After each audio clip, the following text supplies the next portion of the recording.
Thank you all very, very much. 2 years ago, on January the 6th, our democracy was attacked. There's no other way of saying it. The U.S. Capitol was breached, which had never happened before in the history of the United States of America, even during the Civil War. A violent mob of insurrectionists assaulted law enforcement, vandalized sacred halls, hunted down elected officials, all for the purpose and attempt to overthrow the will of the people and usurp the peaceful transfer of power. All of it was fueled by lies about the 2020 election. But on this day, 2 years ago, our democracy held because we, the people, as the Constitution refers to us, we, the people, did not flinch. We, the people, endured. We, the people, prevailed. And on this day of remembrance, joined by the Vice President and the Second Gentleman and all of you, we honor a remarkable group of Americans who embodied the best before, during, and after January the 6th, 2021.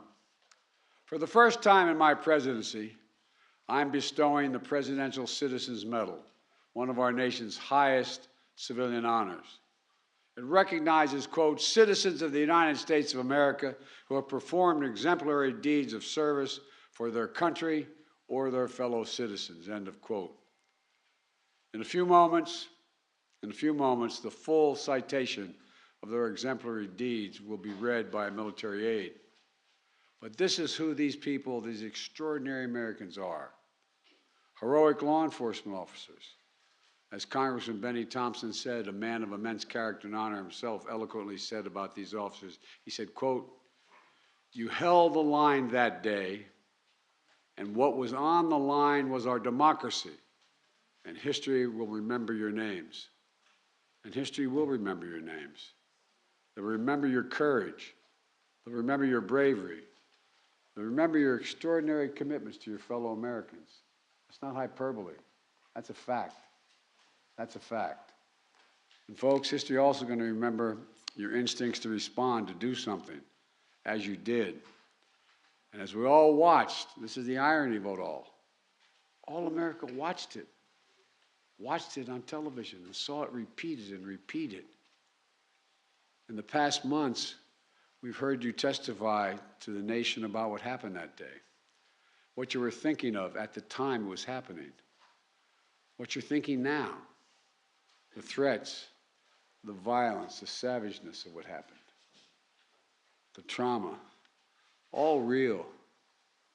And it's not exaggeration to say America owes you all. I really mean this. A debt of gratitude, one we can never fully repay unless we live up to what you did. Live up to what you did. And what you did was truly consequential, not a joke. If I can halt for a second and just say to you, the impact what happened on July the 6th had international repercussions beyond what I think any of you can fully understand. The first meeting I had of what they call the G7, the 7 leading economies in the world, democracies, I sat down. It was in February. It was in England.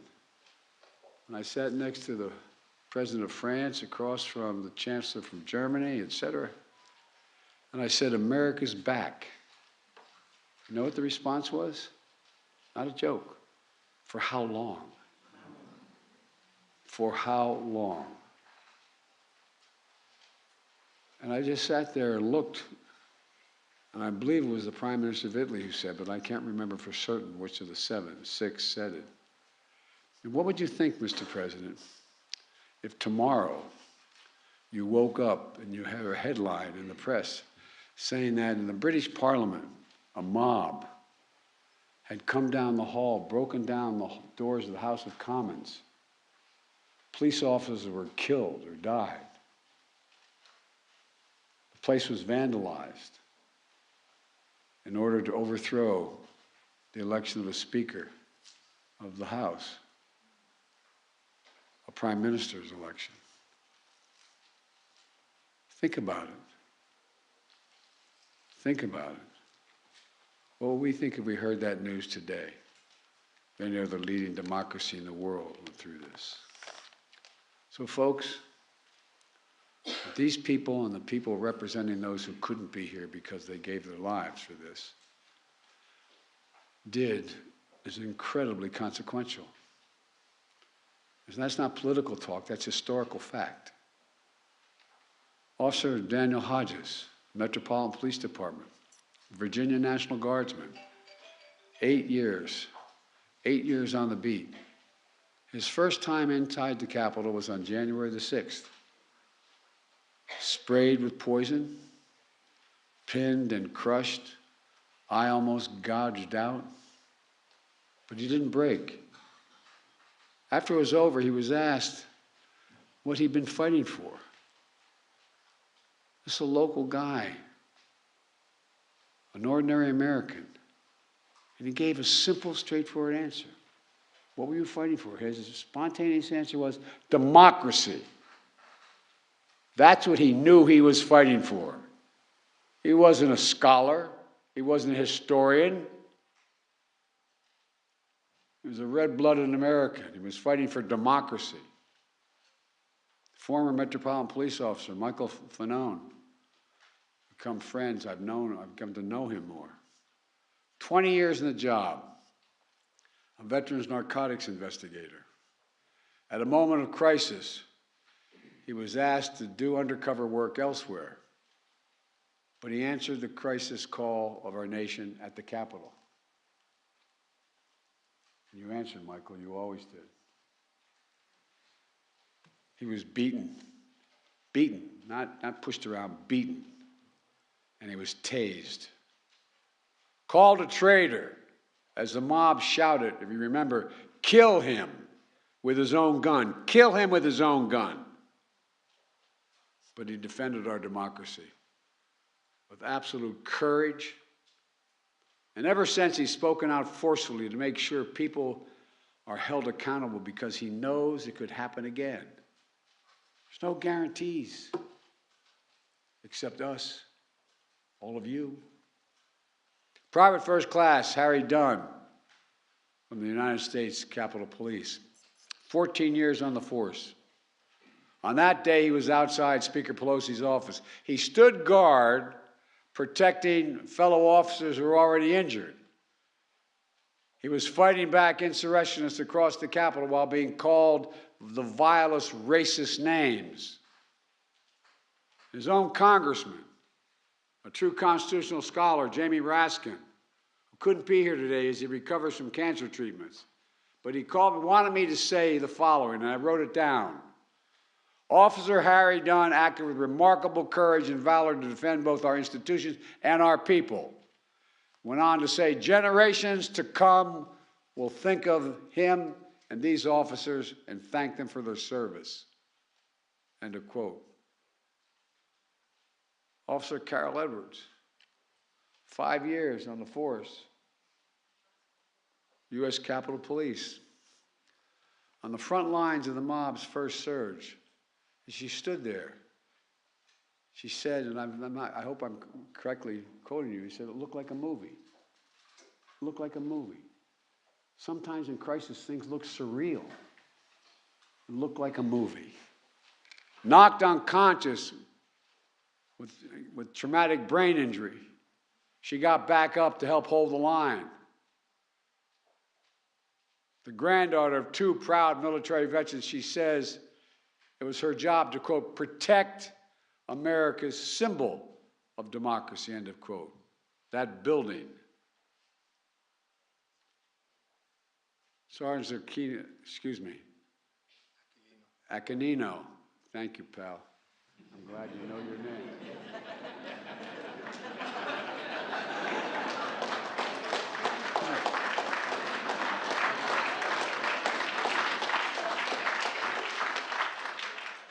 He can call me President Biden from now on if he wants.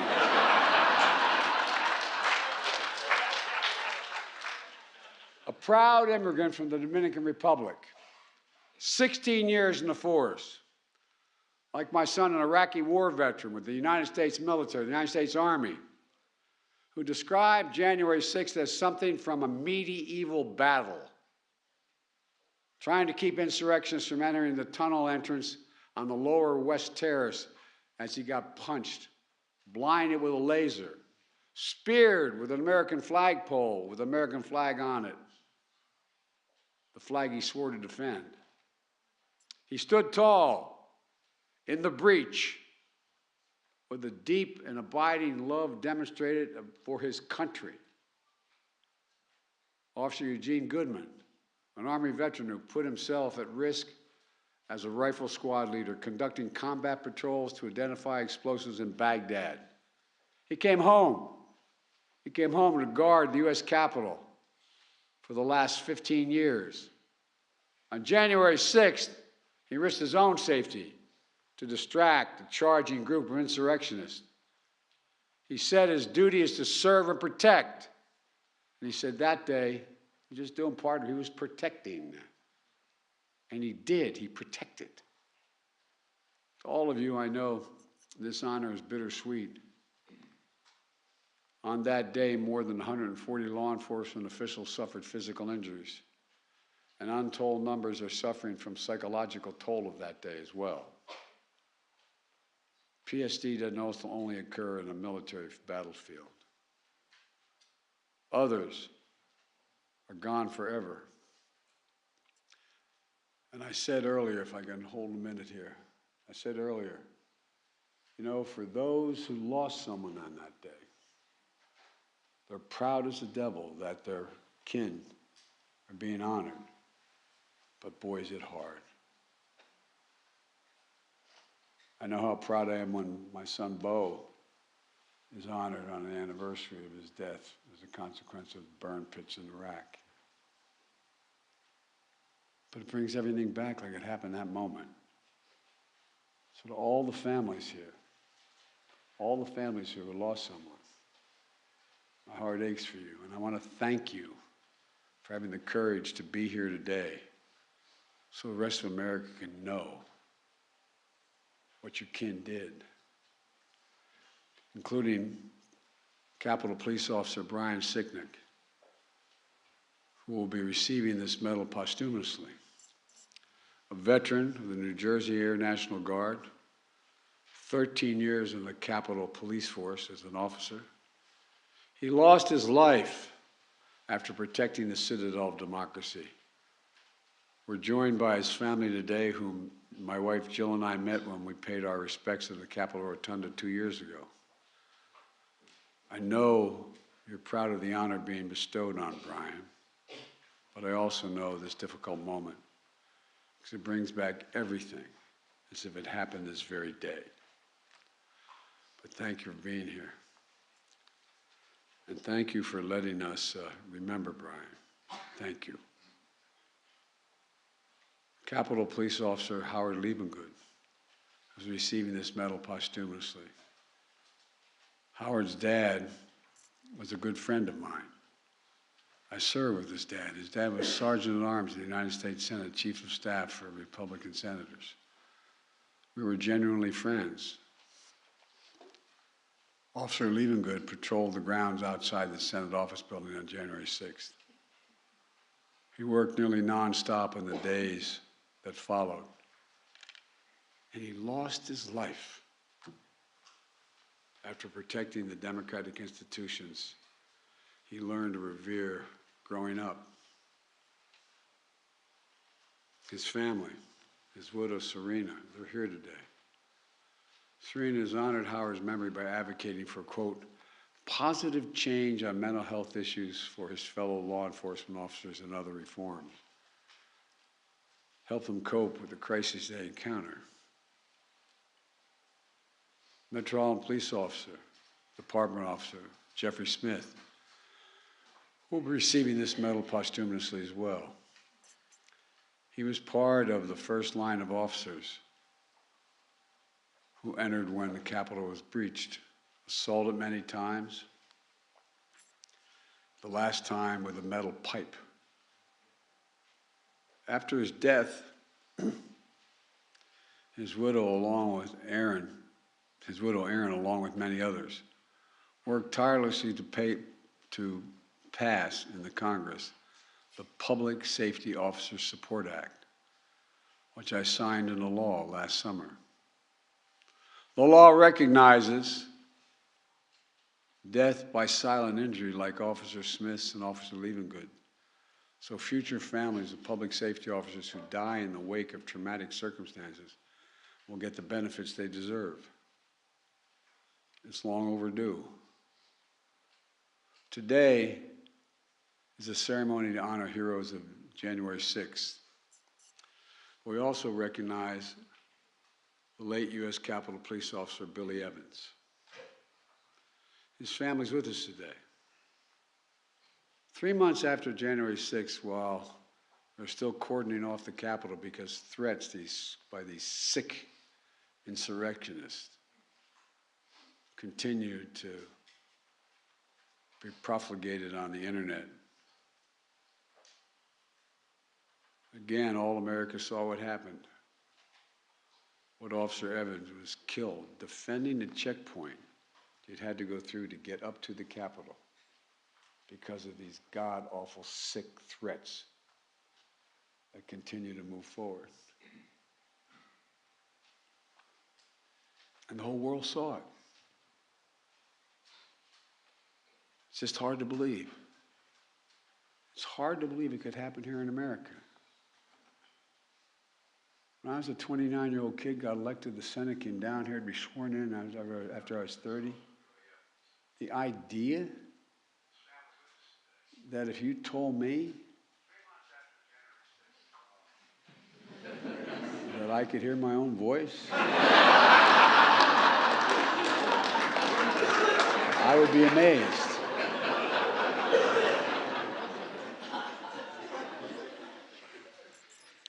But all kidding aside, think about it.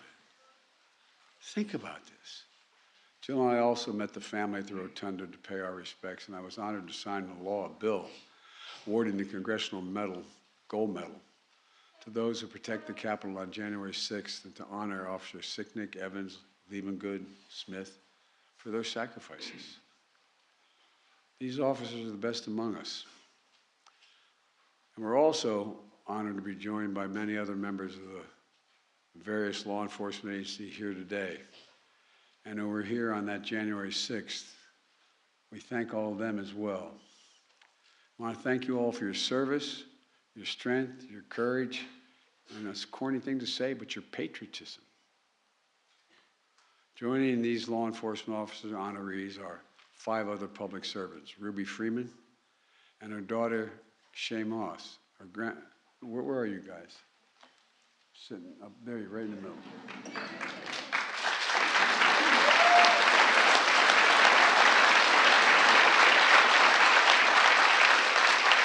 They were election workers from Atlanta, Georgia. Ruby, who for years has taken time away from running her own business to work on election season to honor voting rights and heritage of her beloved city. Her daughter, Shay, who learned from her grandma how older generations of her family fought so hard to even get the right to vote. So Shay decided to become a full-time election worker to help the elderly, the disabled, the students exercise their fundamental right to vote. Both of them were just doing their jobs until they were targeted and threatened by the same predators and peddlers of lies that would fuel the insurrection. They were literally forced from their homes, facing despicable racist taunts. But despite it all, Ruby Freeman and Shay Moss found the courage to testify openly and honestly to the whole country and the world about their experience, to set the record straight about the lies and defend the integrity of our elections. Ruby and Shay, you don't deserve what happened to you, but you do deserve the nation's eternal thanks for showing the dignity and grace of we, the people. Presumptuous of me, but I'm so proud of you both. So proud of you both. Albert Schmidt, a former Republican city commissioner in Philadelphia, who spent a decade overseeing nonpartisan counting of votes. But like so many other local election workers, in 2020, he was harassed and threatened as he did his job faithfully. He did not bend. He did not bow. He did not yield to the political threats and pressure. And he's so trusted by both political parties that the new Democratic governor of Pennsylvania, Josh Shapiro, appointed him as Pennsylvania's Secretary of State, a Republican, to ensure that the integrity of the elections. That's a high compliment.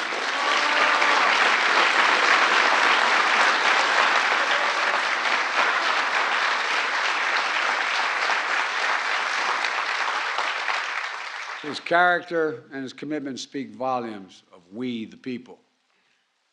That's what we also see in Jocelyn Benson, twice elected Michigan Secretary of State to protect the sacred right to vote and have that vote counted fairly. That's what she did in 2020, when she oversaw a record number of Michiganders turn out to vote in that election, only to find an armed mob outside of her home on Christmas Eve, when she and her son were decorating their Christmas tree inside.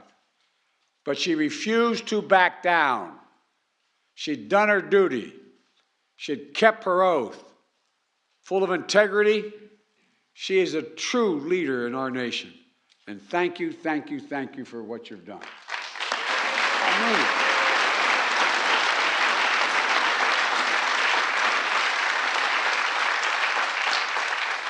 And finally, Rusty Bowers, a former Republican Speaker of the House in the state of Arizona. When I met him today, I said, I hope I'm not hurting your reputation. Where are you, Rusty? See, he's hiding behind you. He's able to do that. Rusty, we may not agree on all things. We agree on what this country's about, though. We agree that public service is not about what you're willing to do to win. It's about what you're willing to lose over. What you're willing to lose over. Rusty put his obligation to the Constitution and his country ahead of everything when he refused intense political pressure to decertify the 2020 election results. His courage is probably the reason why he's lost his primary last year. Rusty, you're an example, is a demonstration to every young man and woman thinking about entering politics, about what integrity is all about. I'm not exaggerating. Thank you for your integrity and your honor.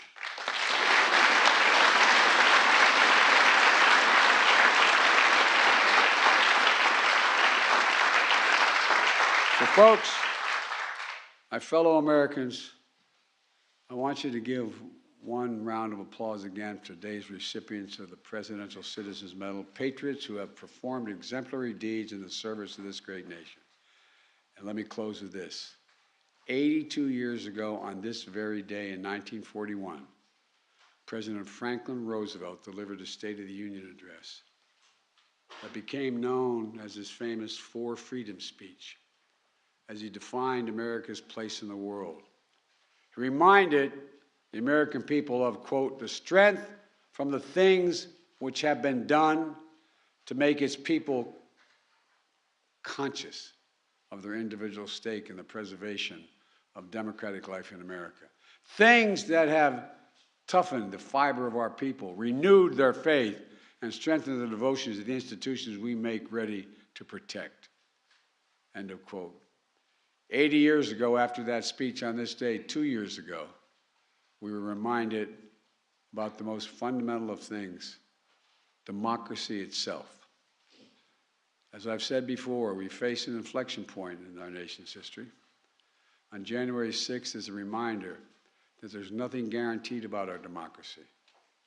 Remember learning in undergraduate school, high school, that every generation is required to earn it, defend it, protect it. I was a senator for a long time. I was vice president, been president. I have to tell you, I began to think, looking back on it, that it was just permanent in the United States. It just was eternal. Nothing would happen. That's why I was so pleased to see Democrats and Republicans work together to pass the Electoral Count Reform Act that I just signed into law to protect the will of the people and the peaceful transfer of power.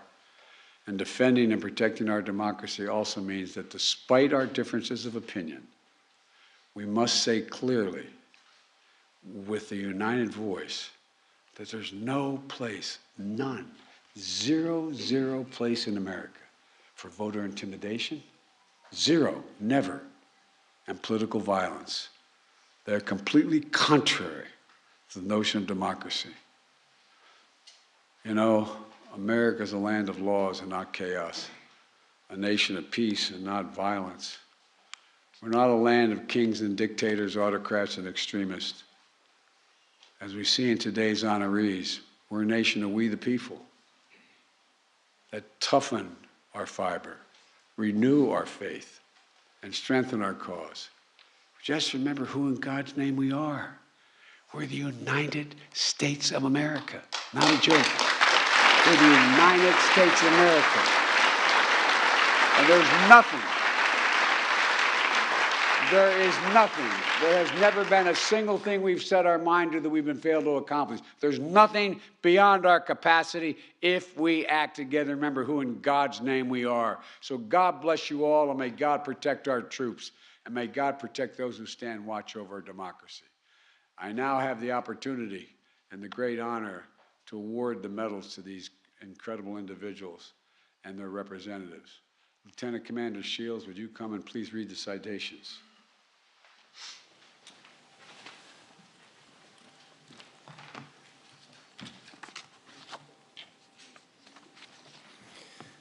The Presidential Citizens Medal recipients: Jocelyn Benson,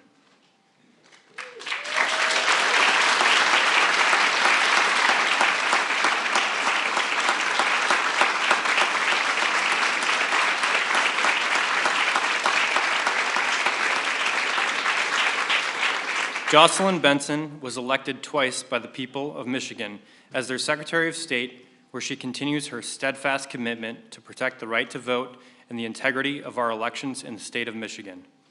In 2020, she administered an election with record turnout and certified the results in the face of unprecedented pressure and threats, including armed protesters outside her home. We the people honor the undaunted and unflinching Michigan Secretary of State, Jocelyn Benson, who continues her exemplary public service to advance free and fair elections in our nation.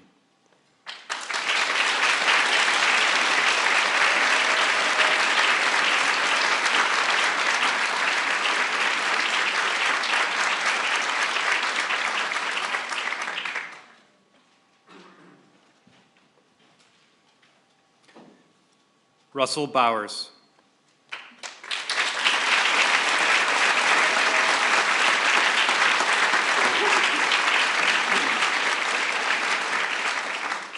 An artist, rancher, and fourth-generation Arizonan, Rusty Bowers represented the people of Arizona for almost 2 decades, rising to become Speaker of the House. In a dire hour of our democracy, he put country before party by refusing attempts to decertify the 2020 election and overturn the will of the people. He endured menacing protests, including at his home, and eventually lost an election because of his courageous actions. We the people honor Rusty Bowers, a public servant guided by a deep faith and unbreakable oath to God, family, and country.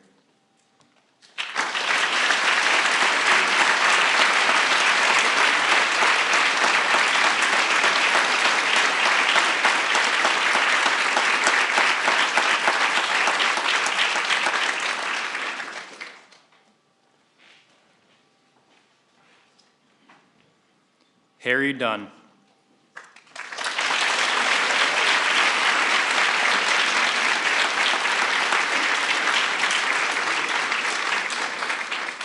A champion college football lineman, Harry Dunn has put his protective instincts to a higher purpose as a U.S. Capitol Police officer.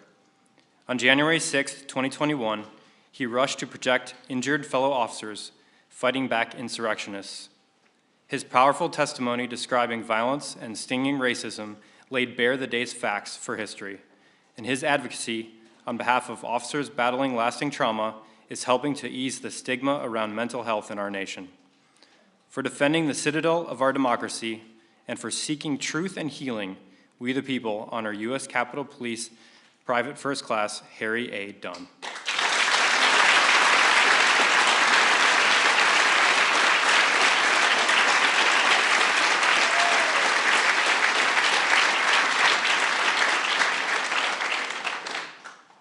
Caroline Edwards.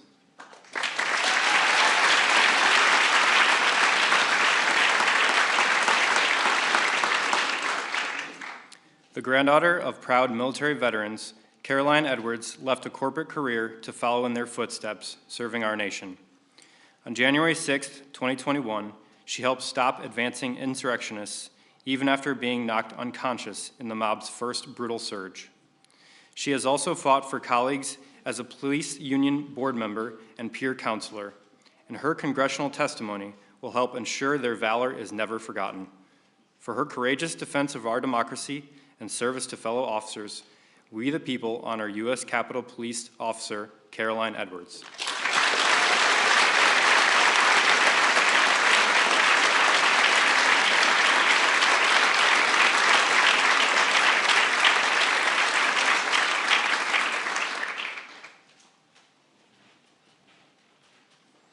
Michael Fanone.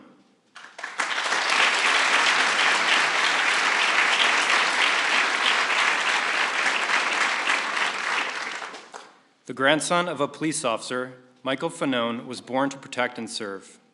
A decorated narcotics investigator, he took an off-duty call to the Capitol on January 6, 2021, helping to drive insurrectionists away from a key tunnel and facing vicious attack. He immediately became one of the day's most outspoken truth seekers.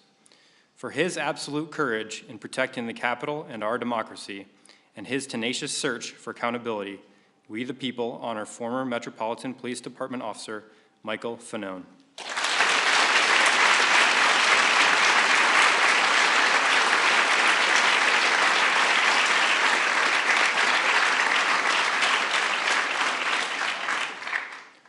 Ruby Freeman.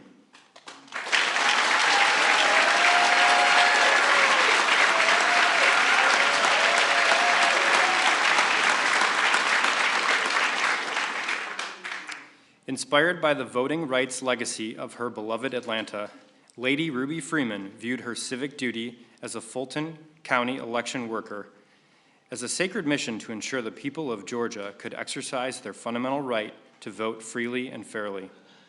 In the 2020 election, she upheld that sacred mission despite an orchestrated campaign to overturn the election and that targeted and threatened her and her family.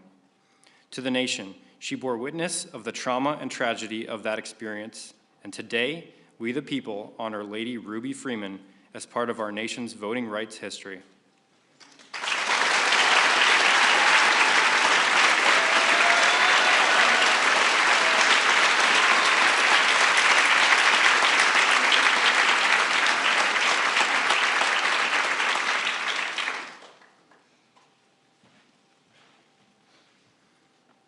Aquilino Ganell.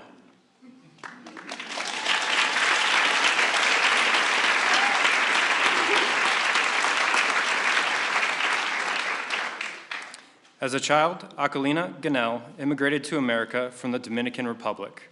He became the first in his family to graduate college, serving in the U.S. Army and then in the U.S. Capitol Police.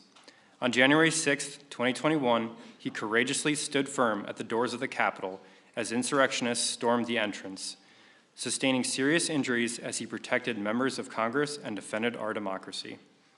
He later testified publicly to ensure our nation and history never forget. For patriotism that puts love of country before self, we the people honor U.S. Capitol Police Sergeant Aquilino A. Ganell.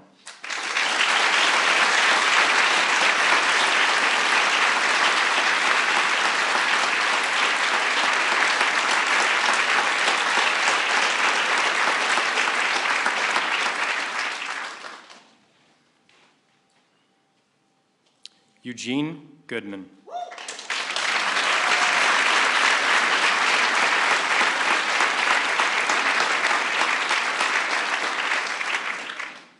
An Army combat veteran and a U.S. Capitol Police officer, Eugene Goodman embodies fearless public service.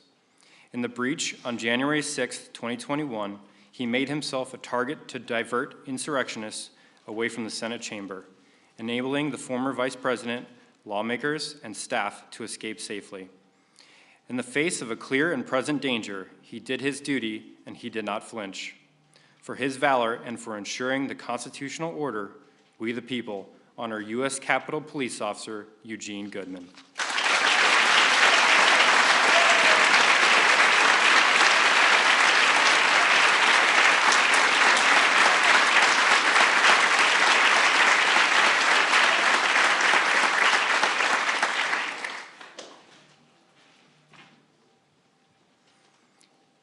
Daniel Hodges.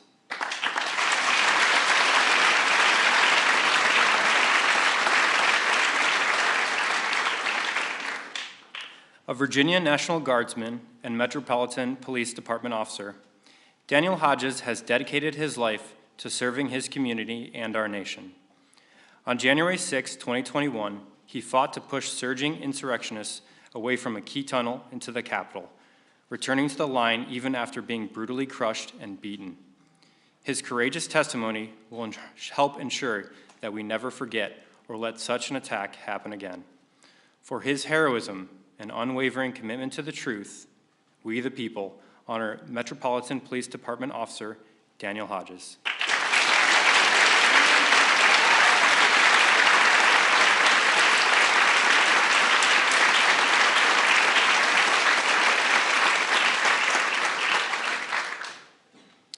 Dr. Serena Liebengood, accepting on behalf of Howard Liebengood.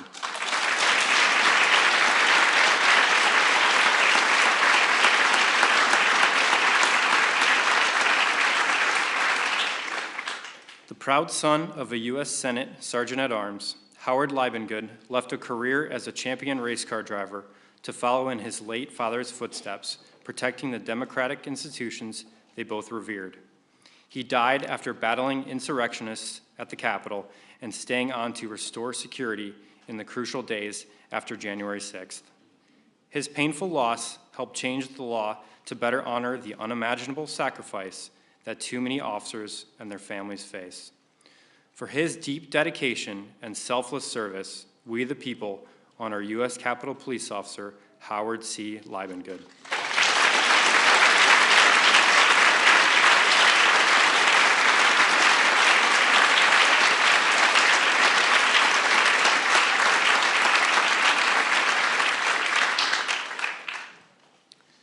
Wandrea Arshay Moss.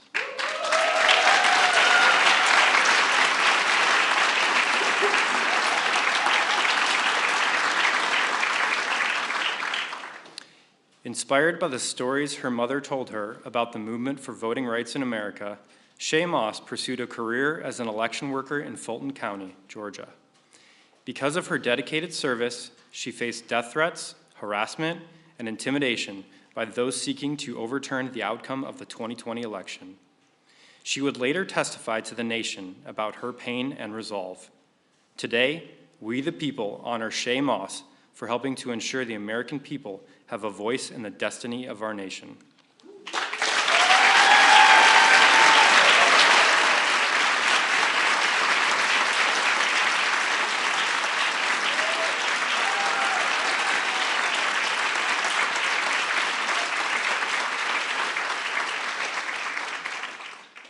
Albert Schmidt.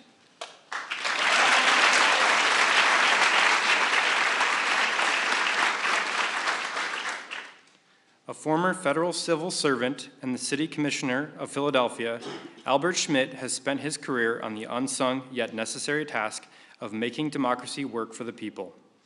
In the 2020 election, despite intense political pressure, he did what he had always done, ensured the integrity of the election, and faithfully oversaw the nonpartisan counting of the ballots.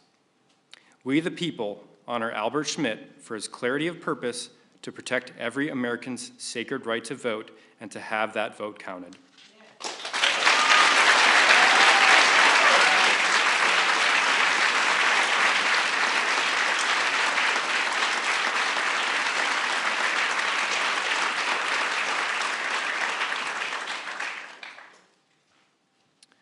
Charles and Gladys Sicknick, accepting on behalf of Brian D. Sicknick.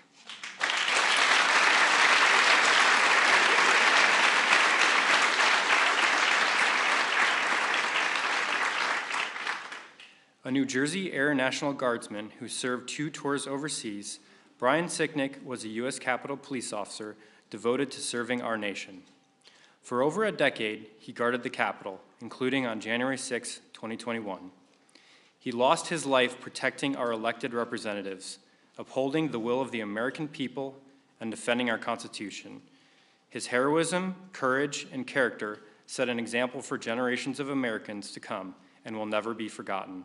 For his service and his ultimate sacrifice, We the people honor U.S. Capitol Police Officer Brian D. Sicknick.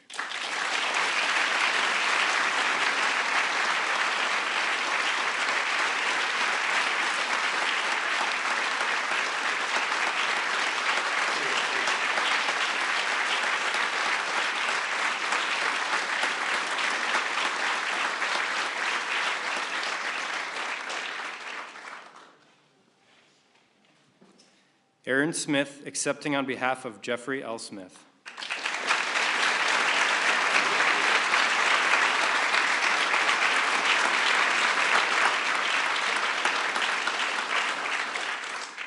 A 12-year veteran of the Metropolitan Police Department, Officer Jeffrey Smith dedicated his life to public service. On January 6, 2021, as he fought the violent mob, Officer Smith sustained devastating head injuries from multiple assaults inside and outside the Capitol. He died after protecting Congress, guarding the Capitol, and preserving our democracy. His passing sparked changes in the law that honor the silent injuries of our fallen officers. For his extraordinary heroism, pure courage, and unwavering devotion to the nation, we the people honor Metropolitan Police Department Officer Jeffrey L. Smith.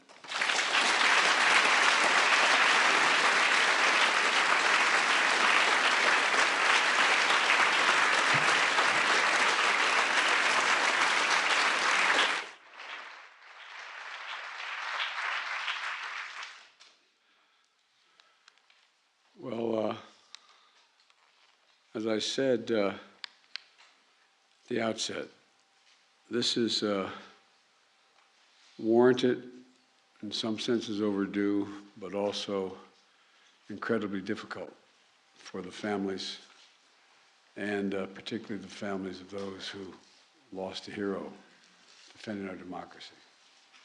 And, but I tell you, people who will go through, unfortunately, similar losses are going to look at y'all and say, that's the grace and dignity that I want to display. So really, thank you. Thank you, thank you, thank you. I want to thank you again for your service and sacrifice, and may God bless your families. May God protect our troops. Thank you all very much.